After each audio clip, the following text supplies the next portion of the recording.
The city smelled like steel and rain. Minh An dragged her suitcase up 3 narrow flights of stairs. The apartment was small, quiet, and almost too clean. She dropped the bags beside the window and looked out. Across the street, the Luminex tower cut into the clouds.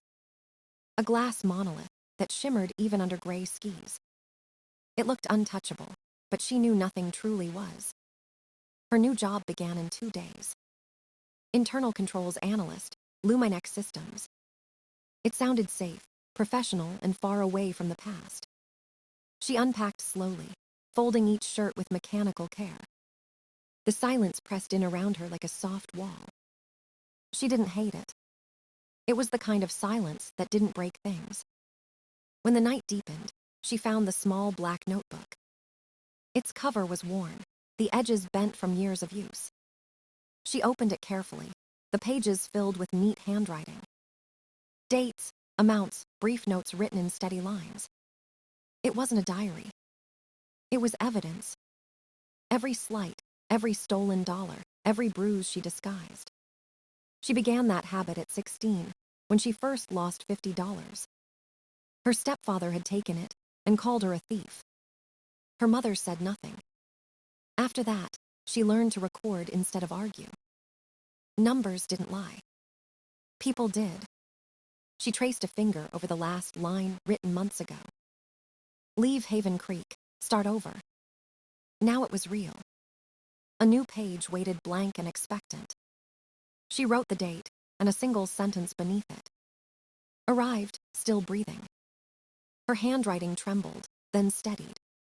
The heater hummed in the corner, soft and rhythmic. It reminded her of the air purifier she once bought to drown out shouting. She smiled faintly. No shouting here. Only her, the sound of the rain, and a future that didn't yet exist. The next morning, she walked to the Luminex tower. The building's lobby gleamed like polished ice. Everyone moved quickly, their voices low and clipped. Minh An felt invisible, and for once she didn't mind. Her ID badge clicked against her chest like a heartbeat. Inside her cubicle, she breathed in the scent of coffee and toner. Rows of screens glowed under cool white light. She opened the system for the first time, the company's internal ledger. Columns of numbers, codes, balances, and lines of truth. It felt like home. The kind of home built from order, not affection. She worked until her eyes blurred. At lunch, she ate alone near the window, staring at the skyline. The tower reflected the gray clouds, pretending to be endless. In her mind, she heard her mother's voice again. Don't cause trouble. Minh An's lips curled into a small, cold smile. Trouble was relative. For her, it meant precision. Justice written in numbers. Before leaving the office, she slipped her notebook into the desk drawer. The lock clicked softly. Another entry was ready to begin. The 3rd week passed before the ghost appeared. Minh An was mapping the company's hierarchy on her screen. Names, titles, departments, all perfectly aligned boxes and lines. Her eyes moved lazily until one word stopped her breath. TR letter 1 ECDNG fan, strategic consultant, procurement advisory. The cursor blinked beside the name like a heartbeat. She froze, then scrolled again just to be sure. It didn't change. He was here, in this tower. The man she had run from. The man whose silence meant danger, and whose rage meant pain. The office air suddenly felt thinner. She closed the file, her pulse sharp in her ears. By afternoon, an email landed in her inbox. Subject, welcome our new strategic consultant. The words blurred together like smoke. There was no photo. No signature line. Just his name typed in sterile corporate font. It felt like contamination. She leaned back in her chair, the light flickering above. He was no contractor anymore. He had climbed into a place built on rules and systems. The kind of place she believed was safe. Now it was his. That night, she couldn't sleep. The rain pressed against the window like restless hands. Her reflection in the glass looked small, trapped. She opened her notebook again. A blank page waited. She wrote his name carefully, then drew a single line beneath it. Below that, one word, present. The next morning, she buried herself in data. Numbers, ledgers, purchase orders. Anything that could quiet her mind. The system was vast, impersonal, and mercilessly organized. It was where she felt strongest. She began cross-referencing vendor addresses. Most were normal: warehouses, offices, shipping docks. But one stood out. A UPS store number in a small town outside Haven Creek. Her stomach dropped. The name on the invoice read, Apex Construction Supply. She checked others. Then more. By evening, she had found 12. 12 vendors, all registered within a year. All sharing the same mailbox. All paid through channels approved by middle management. And all with signatures that looked eerily identical. She printed the list and spread it across her desk. It looked like a web, and at the center his shadow waited. She leaned forward, tracing each line with a trembling finger. It wasn't coincidence. It was a system. And he had built it here, under the same rules she trusted. Her eyes burned with exhaustion, but she kept going. Each new discovery felt like reclaiming a piece of her voice. By midnight, the office was empty except for her. The hum of machines sounded like breathing. She looked up at the glass walls, reflections fading into dark. He was somewhere above her floor, watching the same city. For the first time in years, the fear returned. But beneath it, something colder stirred. Not panic. Purpose. She closed the files, her decision carved clean in her mind. If he had brought the past here, then so would she. Only this time, it would end differently. The next morning began like any other. Minh An sat at her desk, hands steady over the keyboard. The tower outside gleamed coldly through the tinted glass. She opened her report again, reviewing every number she had traced. 12 vendors. One address. Millions flowing quietly through false accounts. She attached her findings to a memo addressed to the CFO. Her subject line was precise, clinical, impossible to ignore. Potential compliance irregularities, immediate review recommended. Then she clicked send.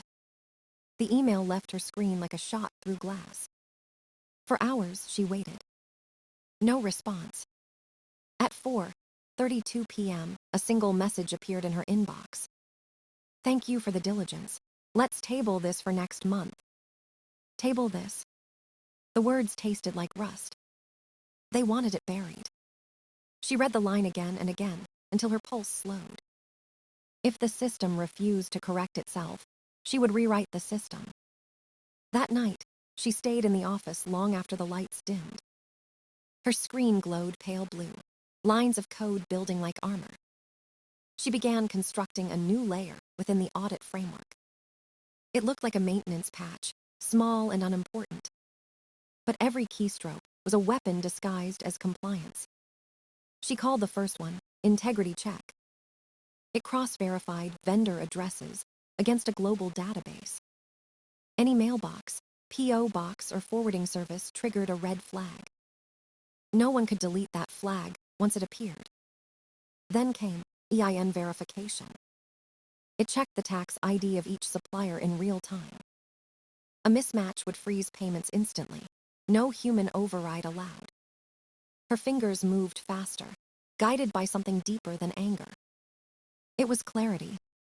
Her next creation was metadata seal, a cryptographic watermark hidden inside every financial document. If anyone altered a file, even one comma, the checksum broke. The system would brand it forever with a scarlet warning. She sat back, breathing hard, staring at the growing network of defense. But protection wasn't enough. She needed accountability. So she wrote one final clause. She buried it deep within the company's policy file, under Section 4B. She called it the reflection clause. It stated that if a CFO deferred a flagged risk for more than 14 days, the the system would automatically compile and send all related data. The recipients were predetermined and untouchable. The board's audit committee and the insurer's compliance division. No one could intercept it. No one could silence it. She tested the script 3 times. Each time, it ran perfectly. The trap was ready. By sunrise, she closed her laptop and leaned back in her chair. The office was silent, except for the low hum of air vents. Her reflection stared back at her from the dark monitor. It looked calm, unrecognizable. For the first time in years, she wasn't running. She was waiting. The system would speak for her. And when it did, it would not whisper. The invitation arrived on a Wednesday afternoon. A calendar alert, no message, no explanation. Strategic leadership dinner, attendance required. Location, Skyline Room, 44th floor, 7:00 p.m. sharp. Minh An stared at it for a long time. She knew who would be there before she saw the names. TR the CFO, the CEO, and her. There was no refusing. She spent an hour preparing, each movement deliberate. A charcoal dress, plain black heels, no jewelry. Armor disguised as politeness. When the elevator doors opened, the city glowed beneath her feet. The restaurant was quiet, filled with glass and whispers. They were already seated when she arrived. TR**'''''''''''''''''''''''''''''''''' smile was the same one he wore before the storm. Next to him, the CFO's gaze was sharp, calculating. The CEO lifted his glass and said, "Glad you could join us." Then she saw the fourth figure turn. Her mother. Perfect hair, sapphire dress, practiced warmth. "Surprise," her mother said brightly. Her voice trembled, just enough to sound sincere. TR******, rested his hand on her shoulder. The gesture looked tender, but it was. Minh An felt her stomach tighten. The past had followed her into this glittering cage. They ordered wine. They spoke about quarterly goals, market optimism, company vision. Every sentence was a blade wrapped in velvet. Finally, the CEO leaned forward. "We're close to a strong quarter," he said. "But to meet expectations, we need a little flexibility." He smiled the way people do, before asking for corruption. "A small adjustment in revenue timing," he continued. "Nothing illegal, just strategic." TR***'**''''''''''''''''''''''''''''''''''''' hand brushed her arm, heavy and possessive. "Listen to him," he murmured. "Don't cause trouble." The words hit her like an echo from childhood. The table, the wine, the polished silver, all blurred. She saw herself at 15, silent and shaking, obeying. But that girl was gone. Minh An lifted her eyes slowly, meeting his gaze. "I don't cause trouble," she said softly. "I document it." The silence was instant, heavy. Her mother blinked, confused. The CFO's lips parted slightly. The CEO's smile faltered. TR***'**''''''''''''''''''''''''''''''''' eyes turned cold. The waiter arrived with the bill, oblivious to the tension. TR***'**''''''''''' reached for his wallet, sliding out a black credit card. "Put it on this," he said easily. The embossed letters caught the light. Haven Creek Sourcing LLC. Minh An felt her pulse quicken. She reached for her phone, her hand steady. "Just checking a message," she murmured. The screen flashed once as she took the photo. The name, the date, the restaurant, all perfectly framed. She stood. "Excuse me." In the restroom, the mirror reflected a stranger. No fear. No hesitation. She sent the image to her private account. Subject line, receipts. The email whooshed away into the night. Her hands no longer shook. For the first time, she wasn't surviving. She was documenting the end. The garage was silent, except for the echo of her heels. Concrete, cold air, and the faint smell of exhaust. Minh An walked toward her car, keys tight in her hand. She heard footsteps behind her. Heavy, measured. She didn't need to turn to know. TR letter 1 ECDNG stepped from behind a pillar, sleeves rolled up, eyes burning. "We need to talk," he said. His voice was low, made for intimidation. She didn't stop walking. "There's nothing left to say," she replied. He moved closer, blocking her path. "You embarrassed me," he hissed. "You embarrassed your mother, your company, everyone." "The only one embarrassed," she said, "should be you." His jaw tightened. "You're playing in a world you don't understand. You should have stayed quiet." Quiet. The word was a trigger pulled from her past. She met his gaze, calm, steady, unblinking. He took another step forward, closing the distance. "You think your spreadsheets can save you?" he growled. His tone turned sharp, dangerous. She stepped backward, angling toward the stairwell door. "I don't need saving," she said. She pushed the metal bar. The door opened with a hiss. Inside, fluorescent lights flickered across gray concrete. She let the door swing almost shut behind her. Then it slammed open again. He entered, fury tightening every muscle in his face. The door locked automatically behind him. They were alone. "You think you're clever," he snapped. He lunged forward. She grabbed the railing, braced herself. His kick hit the metal post inches from her leg. The clang echoed through the stairwell like a gunshot. She didn't move. She didn't scream. Instead, she lifted her eyes to the corner. The black security camera lens glinted under the light. She stared straight into it for 3 full seconds. No fear. Only certainty. He froze, realizing the mistake too late. Every movement had been recorded. He stepped back, his face twisting from rage to panic. "You think anyone will believe you?" he spat. She didn't answer.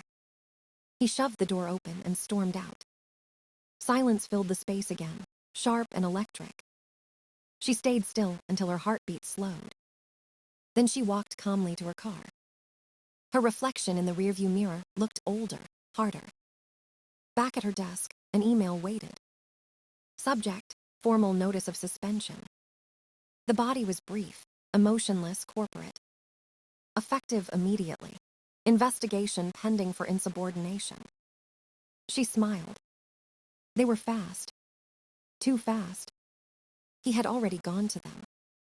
He thought he'd won. She opened the risk management software. Her fingers moved quickly, precise and sure. She selected her memorandum and clicked, Defer Review. The system logged the action automatically. Deferred by T-Min on behalf of CFO. A hidden clock began to count down from 14. The trap was live. Her phone buzzed with a message from her mother. "Why do you always make things difficult?" Min An blocked the number without hesitation.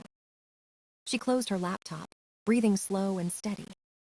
In her apartment that night, she wrote one word on the wall. 0. The beginning of the end had arrived. The first day passed in silence. Min An woke early, made coffee, and stared at the white paper on her wall. 0. The number looked calm, patient, inevitable. She marked a line beneath it. Day 1. Outside, the world kept moving. Inside, the air felt heavy with waiting. She read through her notebook again, tracing each word with her finger. The evidence was clean, untouchable, alive. Her system ran quietly in the background, invisible to everyone but her. It watched every login, every transaction, every attempt to erase. On the 3rd day, she received a message from an unknown number.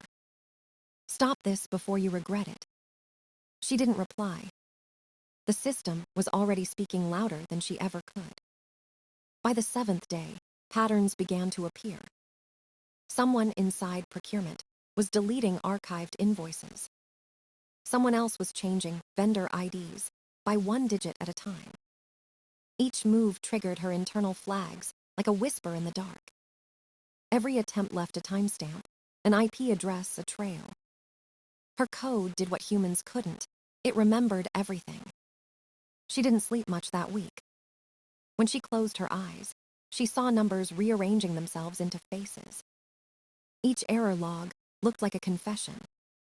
By day 10, the CFO's account accessed restricted files at midnight. 2 minutes later, the data disappeared. But her system caught the packet before it vanished completely. It captured the entire log and duplicated it to a hidden drive. No one noticed. No one ever did until it was too late. Day 11 arrived with a sudden knock on her door.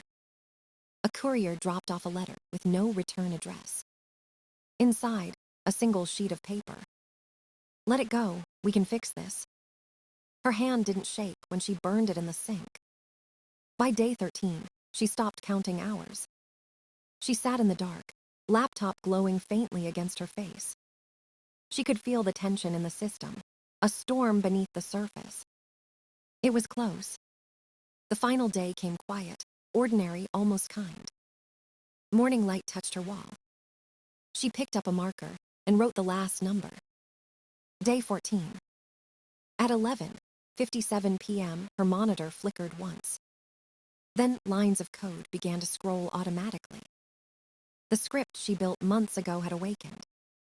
At 11:59, a connection opened to the audit committee server. At midnight, it transmitted everything. Invoices, emails, access logs, and the video from the parking garage. The data zipped across networks faster than any human could stop it. Her entire story condensed into proof. By 12:01, the task was complete. She sat very still, listening to the silence afterward. It wasn't empty. It was clean. Somewhere downtown, alarms began to sound. Security teams logging in, executives calling lawyers, chaos rising. She leaned back in her chair, exhausted but steady. Her phone buzzed with an alert. Transmission successful. She exhaled once, slow and deep, then crossed out the word 0 on her wall. It was finished. The morning news broke like thunder. Luminex Systems under federal investigation. Photos of executives flashed across the screen. TR letter 1ECDNG's face appeared first, eyes hollow, wrists cuffed. The CFO followed, pale and shaking, escorted through the lobby. The tower that once glittered now looked like glass cracking in daylight. Minh An watched from her apartment, coffee cooling in her hand. She felt no triumph, only release. The weight she carried for years had turned into air. Her phone buzzed again. A message from an unknown number. "Who are you?" She smiled faintly. "No one important," she typed. "Just a keeper of records." She closed the laptop, the hum of the city returning to her ears. Outside, traffic moved like nothing extraordinary had happened. Inside, her wall was blank again, the word 0 gone. The notebook lay open on the table, waiting for a new page. She wrote the date and one final line beneath it. All debts settled. The ink dried slowly under the morning light. She stood, took her coat, and stepped into the day. For the first time, there was no shadow behind her.